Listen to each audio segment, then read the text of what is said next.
Guys, welcome back to my new blog. आज मैं जा रही हूँ बहुत ही खास जगह जहाँ पे मैं बहुत साल पहले गई थी, मतलब 3-4 साल पहले। तो मैं आज जा रही हूँ किसी खास व्यक्ति से मिलने।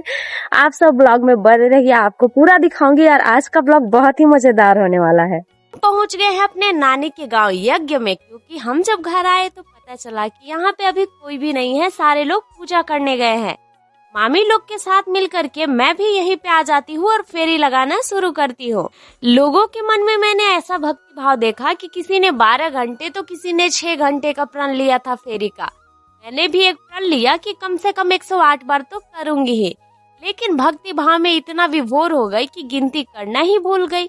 जिसके बाद मैंने कम से कम 1 से 1.5 घंटे तक फेरी लगाया। उसके बाद मेरे पैर में काफी ज्यादा छाले पड़ने लग गए थे और नीचे कंकड़ पत्थर था, जिसकी वजह से बहुत पैर में दर्द हो गया था।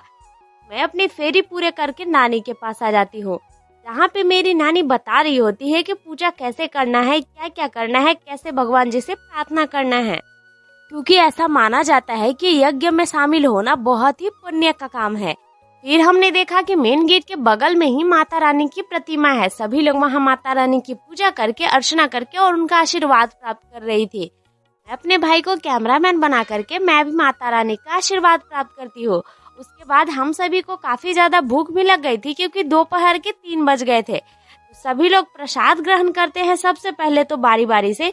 उसके बाद हम लोग आ जाते हैं भंडारा खाने, क्योंकि मिठाइयाँ तो हम बहुत सारे खरीद कर खा सकते थे, लेकिन भंडारा का स्वाद ही अलग होता है। ये एक माता रानी का आशीर्वाद ही समझिए। यह सतचंडी महायज्ञ का भव्य आयोजन पाटन क्षेत्र के निमिया गांव में हुआ है, जहाँ पे मेरी नानी का गांव है। भंडारा खाने के बाद एक बार मैंने पूरी तरह से मेले का घूमकर वीडियो लिया और उसके बाद मैं घर की ओर आगे बढ़ गई, क्योंकि रात को हमें पुनः आना था। शाम में हम लोग आरती करने आए थे और उसके बाद घर गए और खाना पीना खा करके पुनः हम लोग कथा सुनने के लिए आ जाते हैं। रात का तो नजारा ही कुछ अलग था। यज्ञशाला को देखकर मन बहुत ही प्रोत्साहित हुआ।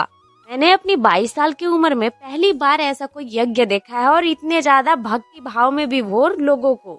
हम सभी मिलकर कथा सुनते हैं, भजन करते हैं और आरती करके पुनः घर लौट आते हैं। रात को सोते हैं और सुबह उठ करके हम पुनः पहुंच जाते हैं वहीं पर, क्योंकि ऐसा कहा जाता है कि यज्ञशाला में जो भी सेवा भाव देते हैं वह पुण्य के भागीदार बनते हैं। तो हम सभी आए थे साफ सफाई करने और लीपने, जहाँ पे काफी सारी महिलाएं पहले से काम कर रही होती है। तो मेरी मामी लिपती है और मैं बाल्टी से पानी ला करके देती हूँ।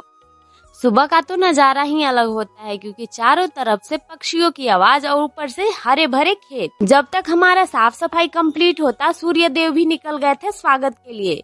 तो फाइनली लास्ट में कुछ ऐसा नजारा लग रहा था यहाँ का, और मुझे घर आना था, जिसके लिए मैं सारा काम खत्म करके मैं पहुंच जाती हूँ अपने नानी के घर और वहां से अपने घर के लिए निकल जाती हूँ। बाकी आपको व्लॉग कैसा लगा कमेंट करके जरूर बताइएगा। राधे राधे।